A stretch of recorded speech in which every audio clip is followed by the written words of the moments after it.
Good morning, it's Thursday, and I'm thinking this morning about the nature of stress and anxiety and how it changes really perceptibly based on context. Like this morning, I'm anxious. I can feel it. You know, it's in my chest, it's in my shoulders. I'm stressed and anxious, but it's different. And I'm feeling all this because of, I did the counteroffer, and I had a long talk with the mediator last night on the phone, trying to make sense of this situation. And, naturally, my wife isn't crazy about the offer that I made. We talked about things, and so many of the things she does are confusing to me. For instance, she doesn't have an attorney. And when I asked the mediator why, or when I said something, I didn't ask why, I said, I find it really strange that she doesn't have an attorney. The mediator said, I think she was trying to save money. Which is peculiar.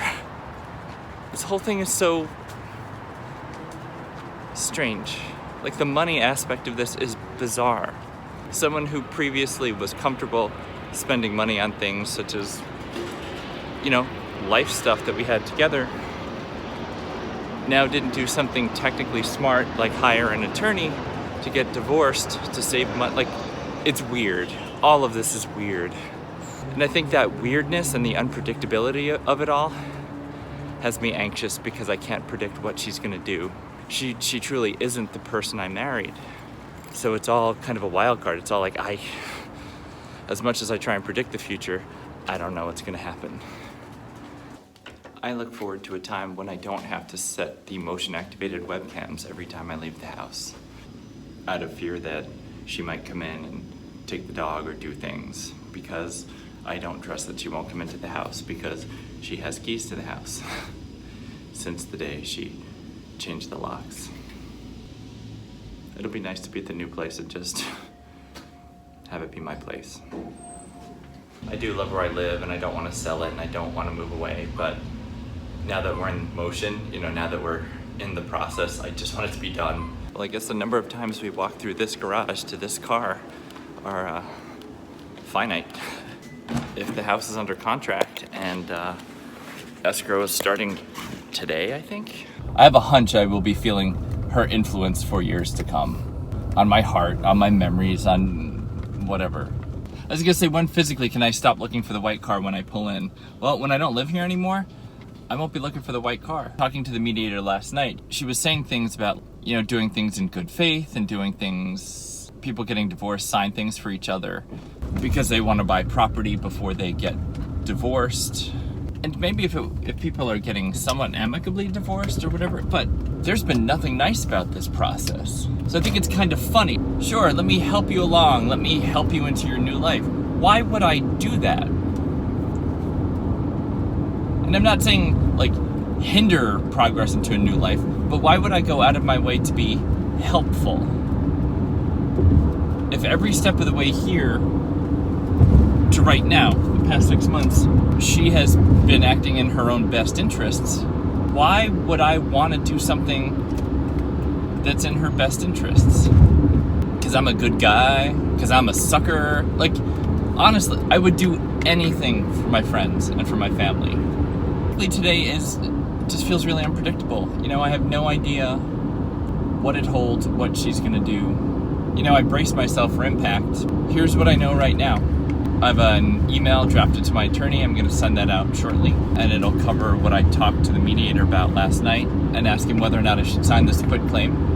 Whether that's a good idea or not. I have some people being like, oh, the quitclaim is leverage to get her to do what you want, which feels a little shitty because I'm not manipulative. But maybe that's just what you do. I don't know. And then I have the mediator telling me, it's not a bargaining chip. It's just something people do for each other, and that if I don't and I get sanctioned by the court to do it, I will, it will be used against me, and I'll be an uncooperative spouse. And there's not a whole lot of education in this process. There's emotion, in my heart, it sucks. It hurts. I'm sad. I'm broken. I'm kind of angry. I resent the fact that I'm moving to some dumpy little small place, and she's buying like a $1 million place up north. Like, that all makes me feel really bad. I feel bad all of the time because of that inequity, because of the unfairness that it feels. But I realize that's emotion. You know, and then when we get into the legal side of things, that's something different. She is welcome to divorce me. I got it.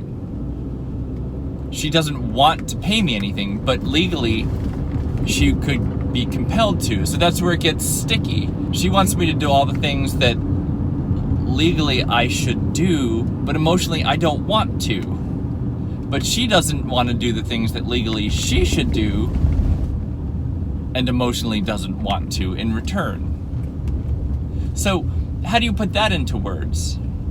That's difficult to express. I mean, maybe I just did. Maybe that's exactly what that is. But I'm not a smart or wise person, but I understand the difference between emotion and logic, or emotion and law. If I have to sign this thing for her, I will sign it, of course. I don't want to. I mean, I don't want any of what I have right now in terms of the situation. I don't have a choice. Because legally and emotionally, I can't make her come back and love me and be kind and make all this have not happened. So given that we're recognizing the difference between emotional stuff and legal stuff, what do I have to do? And what does she have to do? And how come it feels like the stuff I have to do is me being a good guy, being like, oh, that's just stuff people do for each other. And the stuff she has to do, pay spousal support, she won't do unless we go to litigation. You know, unless we spend tons of money on attorneys. What she wants is just to walk away, to take what she has and go. And I know for a fact that if financial positions were reversed, she would go after me. I mean, this whole thing has been about money for her. So if I had more, she would absolutely go for it. That feels bad. I'm trying to be a progressive thinker and modern and everything else. Like, gender shouldn't matter then. Then it should be about the law. It should be factual. It should be legal. She earns more. We were married. She should pay spousal support. The end. That's how it should be. But she keeps telling me I'm an adult. I'm a grown man. I should be able to land on my feet. How rude is that? I'll see you at lunch. And it's lunch. I gotta run home and take the dog out. Hi. And my head, I don't know. Oh, because I didn't have coffee today. You big dope. I have a caffeine headache. And we're done. Off to the barn. I can't wait. That's a good looking pickup. Let me show you. What I like about talking to you also is it keeps my stress level down. Like, what I want right now is to be on the road, go into the barn, and I'm like, let's go. Talking to you just helps me be focused and calm. And I feel like earlier on I used to do more eye contact. Like, I used to look into the lens more and really try and connect that way. With me getting a better car setup, I feel like I don't actually look at you as much. I look out and I look around, and we're company for each other more so than a connection. Does that bother anybody? Is that a thing? Is it creepy to have someone, you know, be like, hey, I'm talking to you, telling you about my things, versus like if I see myself or if I look out there, does it matter? Is there any impact? I don't know. I'm enjoying the process of making these videos because it just makes me aware of things I haven't thought about before in terms of presentation, in terms of relating to people, or maybe things I've thought about but never put into words or put into practice. I like this. I like this daily thing. I went to sign all the escrow forms for my house. I got kind of freaked out because trust the realtor, trust everyone I'm going through, and the listed selling price was not the same as our agreed upon price. And I was like, I don't know about this. People make errors. Like, it was the same numbers, but two of the numbers were switched. And I thought, did somebody just make a mistake? So I wrote to my agent and I was like, what's up with this? And he's like, oh, it's fine. It's just part of the paper trail, you know, the process. And I'm like, why can't we make it right? Why can't this be corrected? And he's like, it's just part of it. I trust me 100%. It's right. I'm a little gun shy, you know. I feel like so much has been done lately where I feel like manipulated, or I'm more nervous now about you know, losing, and I don't want to lose money on the sale of my condo that I don't want to sell because somebody made a clerical error and I just signed off on it because I was being hasty because I was trying to get something done during my lunch break at school. So it's that blind trust thing again. Like, I trust him. He's a good guy. Why can't things just be right? And I guess that's living, you know. Nothing's ever perfect, but I feel like in paperwork and it could just be right. I had these fears that weeks down the line somebody would be like, no, you signed your name to the line saying this was the price. It's hard because it's a lot of things happening at the same time. A lot of things that are a lot to deal with happening at the same time. So, one, getting divorced. That sucks. A mediation that is rapidly failing because of her. Having my wife trying to buy property with money she claimed she didn't have. That's got its own degree of confusion to it. Like, I don't understand how she keeps telling me she has no money but can buy this expensive property, very expensive property up north, selling a house that you love. Even sequentially, one after another, it would be a lot to deal with. But everything's happening on top of each other. She's going or closing escrow on the place she's buying very soon. The house that we bought together is going into escrow today. Divorce proceedings, you know, I sent a counteroffer 2 days ago. She's hiring an attorney today. Like, it's all just stacked on top of each other. And I don't really know in what order to do things. And, you know, if these things were happening one at a time, they would all have the most priority in my life because they're all very, very important. So I would focus on that more than anything else. That makes sense. But when they're happening concurrently, I don't know which one to give the most precedence to. I don't know what's most important. They're all important, but what's the most? I don't know. And nobody, you know, there's no rule book. Nobody can tell me. So you do the best you can. But then you have to weigh that against well-intentioned people talking to you, telling you what you should be doing. You're never really sure if they're right or not. They care about you and they're telling you things based off their experience in life. So, I mean, that's significant. But they might not be right in your situation. And that's hard because it's one of those cases where you have to listen to everyone and then make your own decision. But if you're not the world's most self-confident person, which I'm admittedly not, I'm very good at being accommodating. I'm not the most staunch decision maker. My strength is in seeing both sides and being flexible about things that I don't care that much about. If it's something I believe very much in, I'm not flexible. That, you know, I think that's a good way to be, or at least it's gotten me this far, which I think is good. It's a long way of saying I'm nervous about signing something that doesn't have the numbers right, on the belief that it's all good, it's just what happens. It makes me nervous. And the mediator last night was like, well, what if you want to buy another place? And I was like, I won't. I don't have the money. I was in a partnership where we could. Me alone, I'm not going to be buying a house. Like, that's crazy. And even if I was seriously dating someone, I wouldn't be trying to buy a house when I'm still married. That's insane. There's so much just in the crazy realm in her situation that I don't understand. I'm really not trying to hold up her quit claim because what I want more than anything is for her to leave. What I want is for him to leave. I want them to leave. I want them to be gone and not live here anymore. Months ago, the sadness I thought I was going to feel when they moved away, like feeling kind of alone here, I'm willing to give that a chance now. I don't want to maybe see her when she goes to her friend's house. I don't want to maybe see her when she chooses to park in the condo. I don't want to see him when he walks through the barn aisle, or, you know, have a run-in, you know, coming out of the restroom at the barn. Like, I don't want those things. I want my places back. I want to be okay. I want to be done.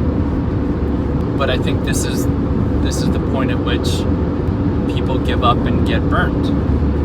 I've talked to a bunch of people about this where they're like, I'll sign anything. Just go away. Just be done. And I'm not going to do that.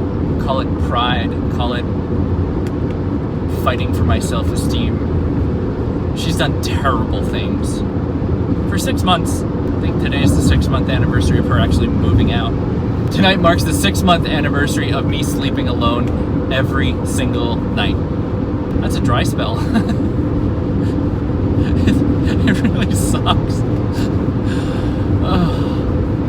I'm not at all happy about that.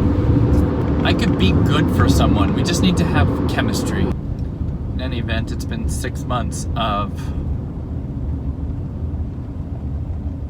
pain, anxiety, depression, stress, confusion, limbo, soul searching, popcorn, yogurt, and burrito-ing, horse lessons, reaching out, phone call making, desperation,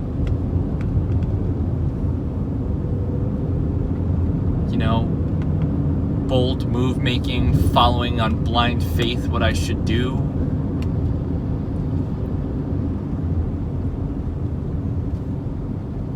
And rebuilding. I just had this flash. I just had this, I don't know, this thing wash across my brain about things I look forward to. And I look forward to at some point being able to tell one of my friends, like, I'm seeing someone.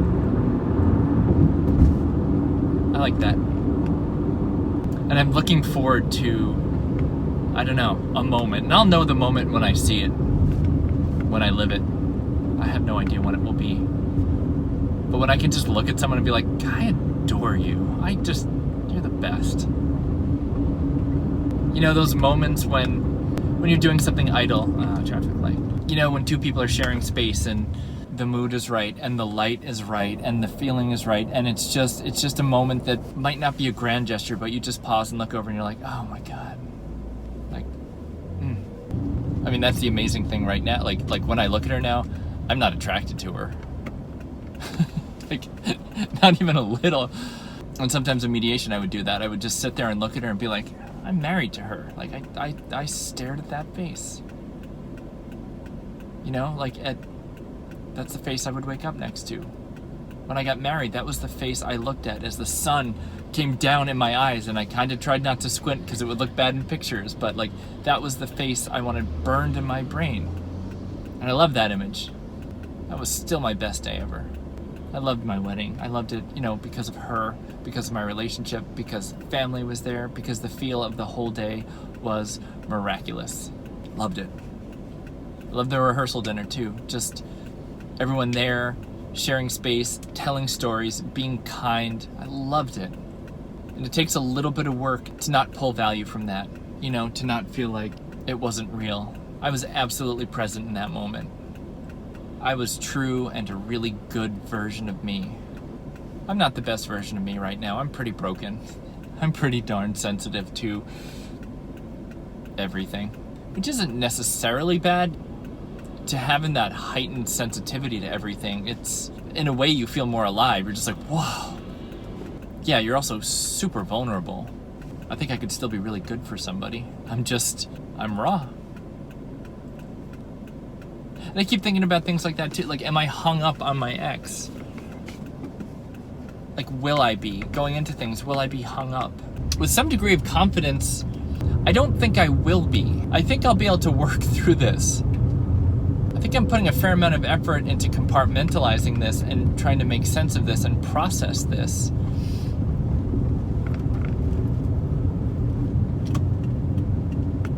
And realize that this is a distinctly odd situation.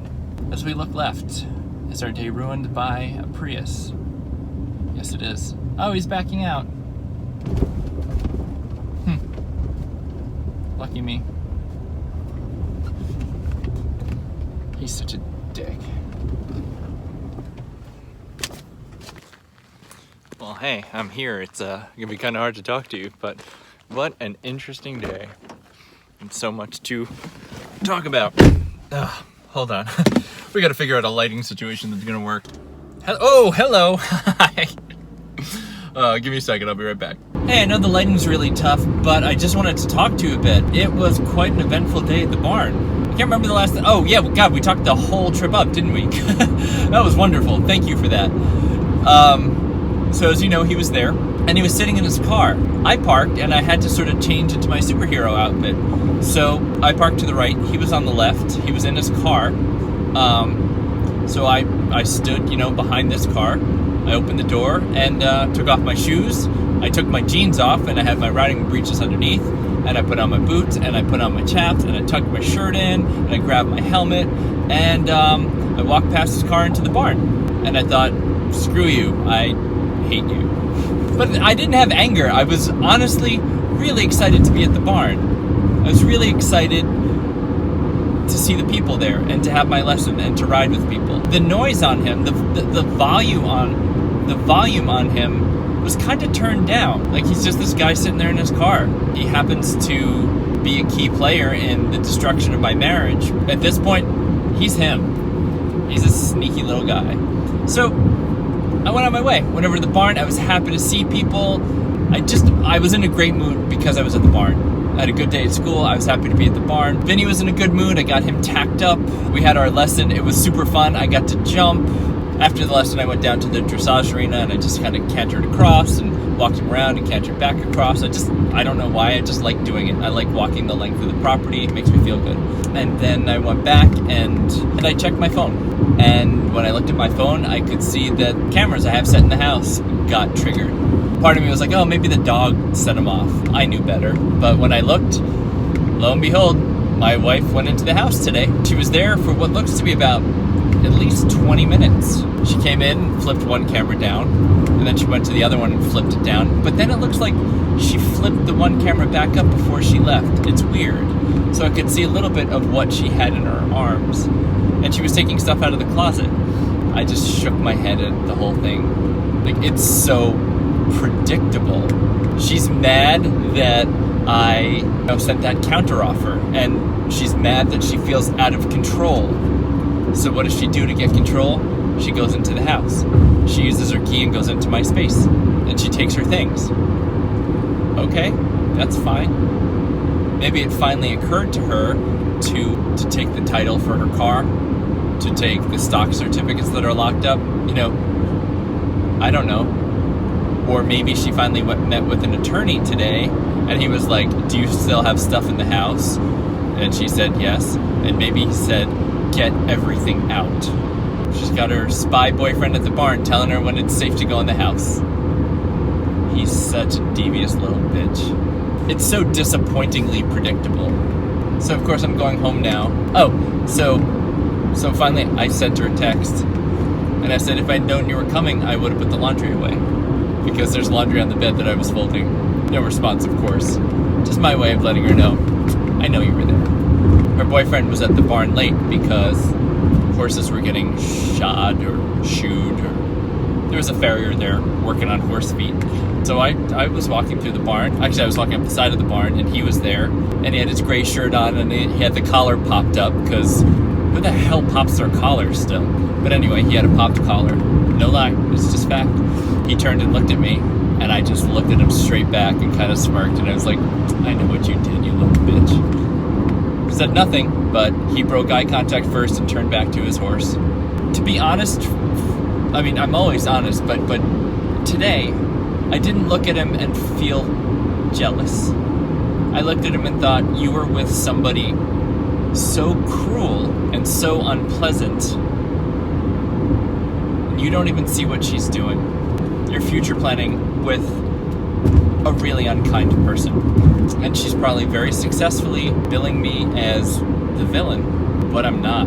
I have tried to be decent through this whole thing. I have a tiny fear that she took the dog. I love the dog. I love the dog so much. But if my wife is going to take the dog, she's going to take the dog. And I will fight her for it. But ultimately, I'm not going to win that one because it's her dog. She's told me I could have it.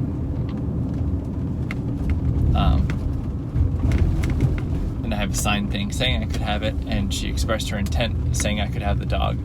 But I think she could go back on all of that. I don't trust her at all.